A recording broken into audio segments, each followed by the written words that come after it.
warahmatullahi wabarakatuh. Selamat sore sahabat dari titik nol. Jumpa kembali dengan saya Antos Jarwo. Pada sore hari ini kita akan membahas salah satu buku yang penuh menginspirasi, penuh memotivasi. Buku ini berjudul Dari Titik Nol.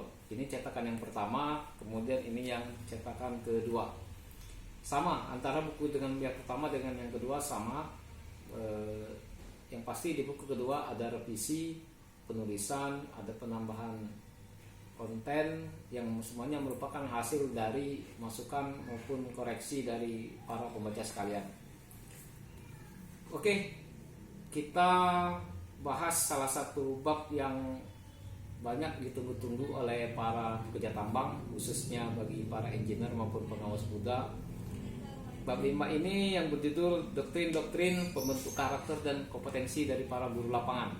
Nah, apa sih yang menarik dari bab ini? Yang menarik adalah ini adalah kisah nyata beberapa hal kejadian doktrin yang saya terima langsung dari para guru lapangan ketika saya masih bekerja di perusahaan tambang, masih awal-awal bekerja. Jadi yang pertama misalnya di sini, ikan gabus di akuarium, ikan paus di lautan lepas. Ini kisahnya adalah pada saat itu ketika saya sedang bekerja di tambang mengawasi, tiba-tiba kepala teknik tambang naik ke atas, menjumpai saya, kemudian mengajak saya mengobrol. Kepala teknik tambang ini unik. Beliau kalau sudah kegiatan sudah berjalan dengan lancar pagi-pagi, dia langsung mendatangi saya mengajak ngobrol. Jadi pada saat itu beliau mengajak saya ngobrol, dia mengatakan bahwa Ton, tambang kita ini kecil. Engkau bisa melihat semua proses tambang kita dari hulu ke hilir. Di sini engkau seperti ikan gabus dalam akuarium. Semua proses bisa kau lihat, bisa kau amati dari hulu sampai ke hilir, dari mulai pengeboran, peledakan sampai ke penongkangan, engkau bisa melihat itu semua. Ini berlaku, proses ini berlaku untuk semua kegiatan penambangan, baik untuk perusahaan besar, menengah, kecil, semuanya sama. Perbedaan terletak pada alat yang digunakan. Sesuai dengan kapasitas produksi, semakin besar produksinya, alatnya semakin besar digunakan. Kemudian juga personil yang mengisinya, semakin besar suatu perusahaan, maka personil yang mengisinya semakin banyak, lengkap, dan detail. Terlepas dari itu semuanya sama. Beliau menekankan kepada saya agar saya pelajari semuanya, sistem dari hulu ke hilir, bisnis prosesnya, kemudian pelajari juga job desk inti dari departemen terkait itu. Beliau mengatakan bahwa di perusahaan besar engkau seperti ikan paus yang berada di lautan lepas.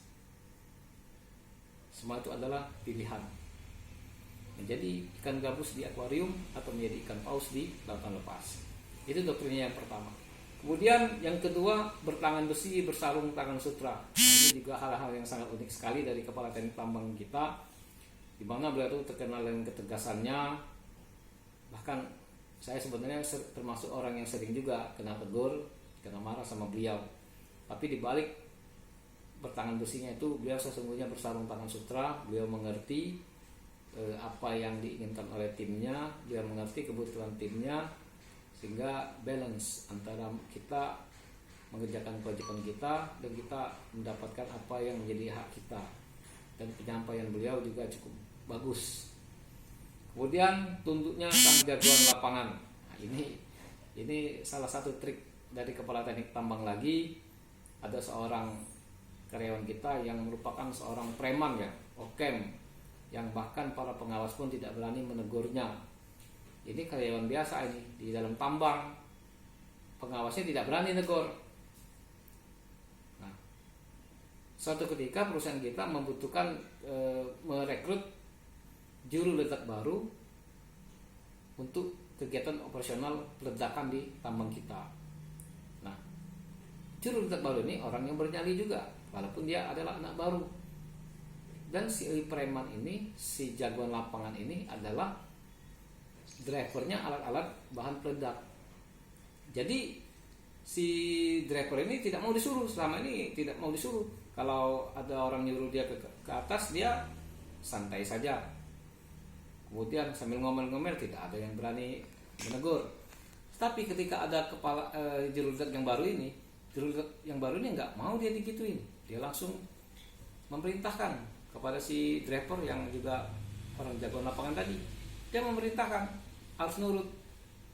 Ribut, perang mulut yang hampir berakhir dengan adu fisik.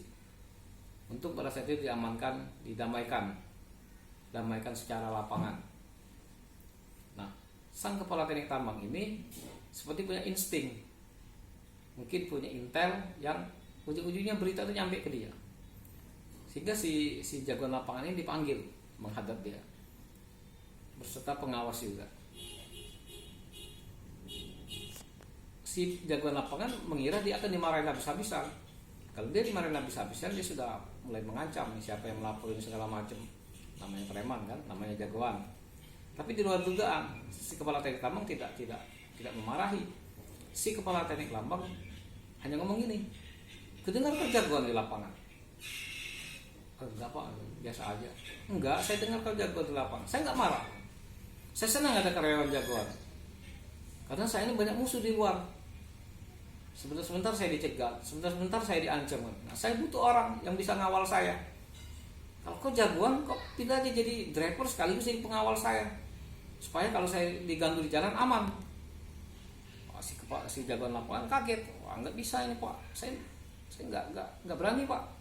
Nah, begitu ditekan terus, si jagoan lapangan tidak berani menyerah lah. Baru kepala teknik tambang giliran nge-move. Apa kata kepala teknik tambang? "Kau kenapa? Kau jagoan hanya untuk sesama karyawan, sesama rekanmu. Kenapa kau nggak gunakan di luar? Bila perlu nanti di luar itu kalau ada ring tinju, kita daftarkan. Kau bisa mewakili perusahaan untuk kejuaraan tinju amatir. Kau dapat duit. Kalau seperti ini apa yang kau dapatkan?" Ujungnya sang jagoan lapangan tertunduk. Sekali lagi, doktrin dari guru lapangan yang membentuk karakter sangat brilian dan saya acungi jempol. Mau tahu kelanjutannya? Masih banyak dalam buku Dari Titik Nol. Nantikan terus episode selanjutnya. Sampai jumpa. Assalamualaikum warahmatullahi wabarakatuh.